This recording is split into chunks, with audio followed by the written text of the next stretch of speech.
വിവിധ ആവശ്യങ്ങൾ ഉന്നയിച്ച് ദേശീയ അധ്യാപക പരിഷത്ത് മലപ്പുറം കളക്ടറേറ്റിലേക്ക് മാർച്ചും ധർണയും നടത്തി. ധർണ സംസ്ഥാന സമിതി അംഗം PT പ്രദീപ് ഉദ്ഘാടനം ചെയ്തു. നീറുന്ന പ്രശ്നങ്ങൾ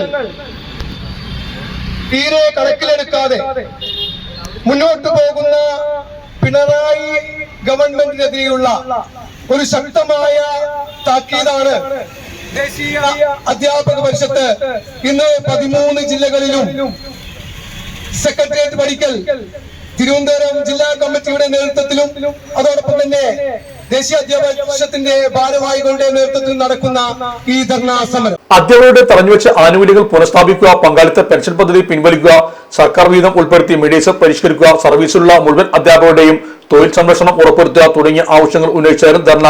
ജില്ലാ പ്രസിഡന്റ് ബി സുധീർ അധ്യക്ഷനായിരുന്നു. NGO സംഘ് ജില്ലാ പ്രസിഡന്റ് ബാബുരാജ്, NTU ഭാരവാഹികളായ N ജയശ്രീ, മധു മേനോത്ത്, ബിന്ദു, അനിൽ, നിഷാന്ത് എന്നിവരും സംസാരിച്ചു. ഇലക്ട്രോണിക്സ് ഗൃഹോപകരണങ്ങൾ വാങ്ങുമ്പോൾ വിശ്വസ്തതയ്ക്ക് നിങ്ങൾ പ്രാധാന്യം കൊടുക്കാറില്ലേ? എങ്കിൽ വരൂ സോഡിയാക് ഇലക്ട്രോണിക്സിലേക്ക്. മറ്റാർക്കും അവകാശപ്പെടാനാവാത്ത 35 വർഷത്തെ സേവന പാരമ്പര്യമുള്ള മലപ്പുറത്തെ ഏക ഷോറൂം. എല്ലാ പ്രമുഖ ബ്രാൻഡുകളുടെയും refrigerator, washing machine, LED TV, mixie, oven തുടങ്ങിയ ഗൃഹോപകരണങ്ങളുടെ വിപുലമായ ശ്രേണിയിൽ നിന്നും തിരഞ്ഞെടുക്കാം. കൂടാതെ നിങ്ങളുടെ പഴയ പ്രൊഡക്റ്റുകൾ എക്സ്ചേഞ്ച് ചെയ്യാനുള്ള അവസരവും ഒപ്പം ഏറ്റവും മികച്ച വിൽപ്പനാനന്തര സേവനവും. മലപ്പുറത്തിന്റെ വിശ്വസ്ത home appliances partner zodiac electronics, traffic circle, Kottappadi, Malappuram.